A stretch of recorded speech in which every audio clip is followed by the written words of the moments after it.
Ladies and gentlemen, hello from Tokyo, Japan, in a Honda S660, driving on the opposite side. It's fun, it's challenging. Well, it's a little bit challenging at the beginning, and then you get used to it, and then it gets less exciting. I've done this before in the UK and in South Africa, so a little bit less, not as hard to get used to now. But oh, so much fun, because having a little bit of challenge is great. Now, here in Japan, it is cherry blossom season, early April 2024. I got my Shunbun, the Grand Seiko SGBA 443. So we are turning left here. And it is Grand Seiko's watch to commemorate and celebrate the cherry blossom season. I figured it'd be a good way to mark my first ever trip to Japan. We'll be seeing more watches on this channel.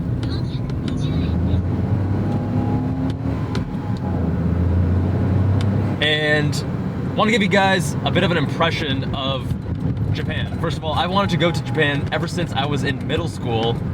I've been obsessed with cars since I was 3 years old, but in middle school, it was more about Initial D, it was about, the Skyline, the Supra, RC cars, drifting RC cars actually. So I started drifting my RC car when I was in middle school with the, you put ABS pipes, you cut it up, put it around the wheels, just slide it around. And then in 2019, I was like, hey, I can finally come to Japan. The reason I didn't do it before 2019 is, as a broke student, Japan back at that time was considered a more expensive place to travel. And in 2019, I had started my business, and I was at least in a position where I felt comfortable traveling to Japan. Or rather, it was actually early 2020 I was planning on going. In January to February, COVID, right? Even though there was no lockdown in the US yet, that happened in, I believe, March, I decided to cancel my trip because COVID was raging in Asia. And I'm just a little bit more risk averse when it comes to health. So cancel my trip. And I organized the trip, but my buddies still went, as they should have, right? They had a higher risk tolerance than I did. And was a little bit bummed. I knew I'd be back. And now finally 2024, I'm here. And I gotta say, if you are a car enthusiast, if you enjoy Japanese culture, Japanese cars, Japanese food, it is such an amazing place. It is so cool that my girlfriend and I are like, how do we get an Airbnb in Kyoto so that we could come here and spend a couple months and then rent it out the rest of the year, something like that. It is such a special place. I love it here. So, some impressions of Japan. First thing is, we went to Daikoku last night. Incredible. The car lineup was fantastic. It's a Thursday night. Friday, Saturday is going to be even more packed, even more impressive, I'm sure. But seeing the cars, there are multiple R34s, the Mark IV Supra, a lot of interesting cars too. You're seeing some K cars like this one, the S660. You're seeing some other like Toyota Crown, some other JDM only vehicles that we don't even have in the States. And even older cars, like there was this Prelude we saw that was so clean. Like you can see the passion, the enthusiasm. The Japanese take good care of their things, and that applies to cars as well. The way that they've meticulously maintained some of these vehicles is really impressive and really inspirational. Also, going back to watches, if you do get a used watch in Japan, I had to get this new because there were no used ones, although I wasn't opposed to getting used. I hear that they take such good care of their watches that it's actually totally fine to go used. So,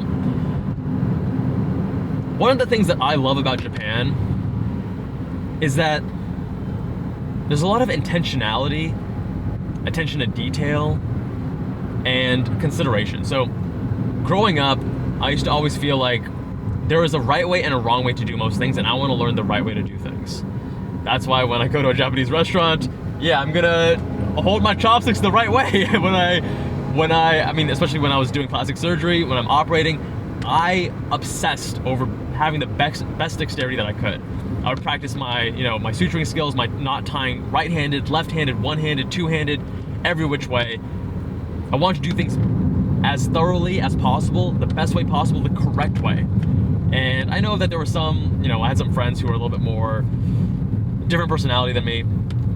And I remember one person was like, no, there's like multiple ways to do the same thing. There's not only one way. I was like, well, yeah, for like art, but in driving, there's one way to do it, you know? Don't be polite, be predictable. Follow the rules, things like that. So I feel like the Japanese people, they also have this intentionality and focus on doing things the right way. And that translates beyond just the more tactical things that I'm talking about, but even like being considerate. Here in Japan, we've stayed at some hotels that have a lot of tourists, of course. You know, we're tourists as well, obviously. And the Japanese people, so polite, even on the train, so polite. They're not talking on their phone. They're not doing anything to inconvenience you.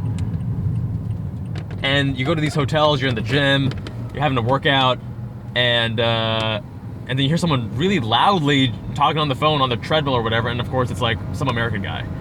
It's, alright, we're gonna fill up gas real quick. And they actually fill up gas here for you, kind of like New Jersey.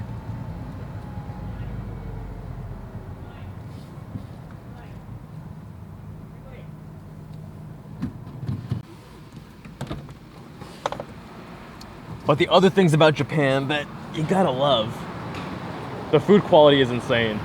And I think that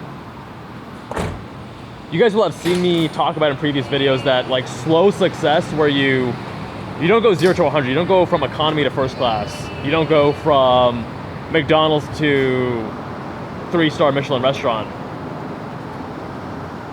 That actually applies here to traveling to Japan, because what we did intentionally is we did not do the fanciest restaurants. We just kind of ate at whatever place we could eat at, and it was still amazing, because I'll be back in Japan many times, and I don't want to just go from 0 to 100. I want to enjoy the regular stuff and then go up from there.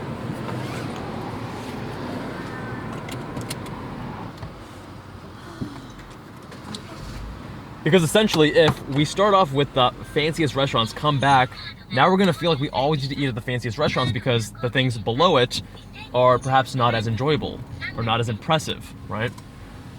So that's by design. We flew here in economy, and the one thing we did that did not follow that guideline is actually staying at some amazing hotels. We stayed at Park Hyatt Tokyo and Park Hyatt Kyoto, which are like bucket list hotels. It was literally on my bucket list from a couple years ago, where I was like, I want to stay in these 2 hotels. And since they were available, well, they weren't available, but I kept checking until they, something opened up, and then booked it because hey, it's such a treat to stay there, and during cherry blossom season, gonna be incredible. So that is the one thing that we'll see whether or not I regret. Staying at such nice high-end hotels, and next time we come to Japan, I'm not gonna be able to do that every single time, so we'll see how I feel.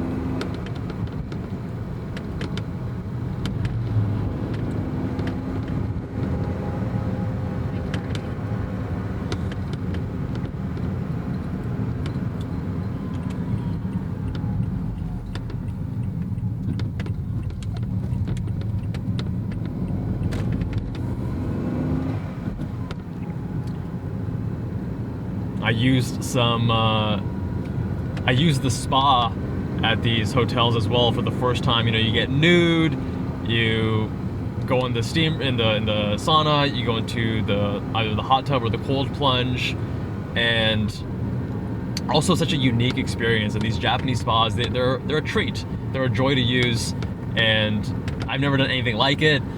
But again, there's something like all these little things in Japanese culture, like hey, you need to go in and you need to shower. In America, like, people don't give a fuck, dude. They'll be dirty as hell. They'll be inconsiderate, and I don't know. There's something about that. Even in America, I remember, like, you go on the bus and someone's like blasting music from their phone, or you're on a plane and people are talking on the phone or playing videos. When it's hey, we're all packed here, let's like be considerate. And I'm grateful that, hey, my mom raised me that way to think about these things, so this occurs to me naturally, and it bothers me when people are being inconsiderate, because I know how important it is to be considerate in these situations, and I know not everyone has that upbringing, so I get that. But I just love that it is the norm, it is commonplace here in Japan to behave like that, to think of others.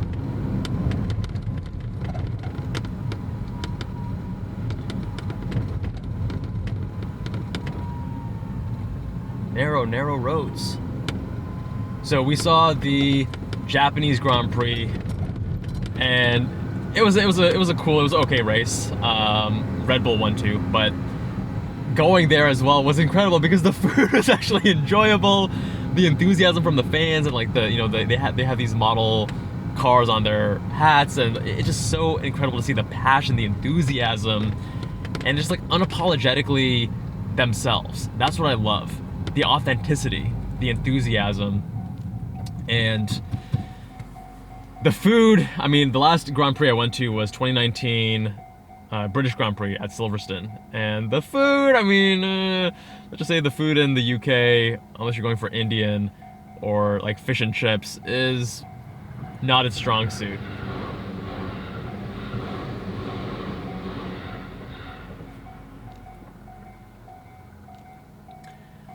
Like many car enthusiasts, I loved Japanese cars, and the guy went a little bit too close. He didn't have to come that close to me. But after being here in Japan and driving this S660, it makes me even more enthusiastic for Japanese vehicles and a lot of other things than just in Japanese culture. I guess I might slowly be becoming a weeb.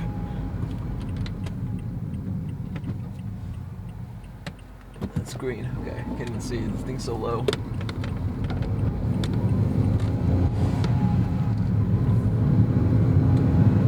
It makes me more excited to get an S2000 later on this year. Because I was considering between that versus a E46 versus even a Lotus Elise, and I think the S2000, especially with these Honda transmissions, they're just so good. This S660 is not quite as good as the S2000, but it's like the next best thing. Big thanks to my girlfriend who's navigating, since we can't read these hieroglyphics. I just wanted to make sure no one's gonna come and hit me, so I'm going slow here. Okay. I know that we're going straight.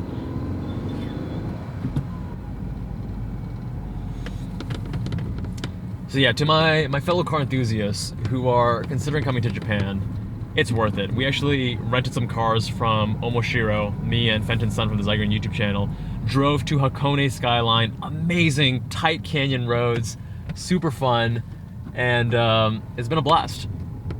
I think overall it was about $100 for 24 hours. Gas in this thing is stupid cheap, and I mean, look at the lineup. Another S660. I don't think that one's a Modulo X like this one is. You got your Mark V Supra, you got your Honda S2000, GR Corolla. There's a GR Yaris. Yeah, there it is. I would love to drive one of those. Also not offered in the US.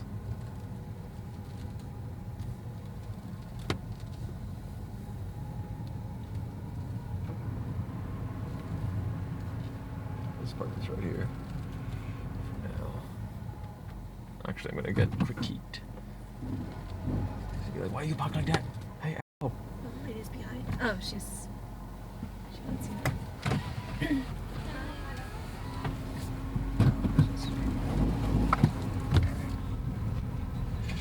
I don't even know what this yellow thing is. Clearly not drivable with an interior like that.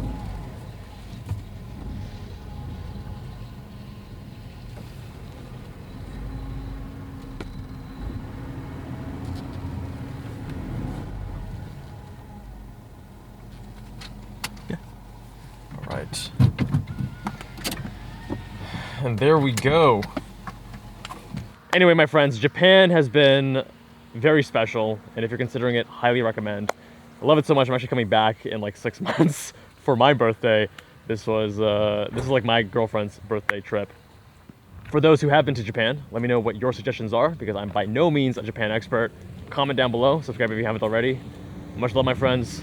See you all in that next one.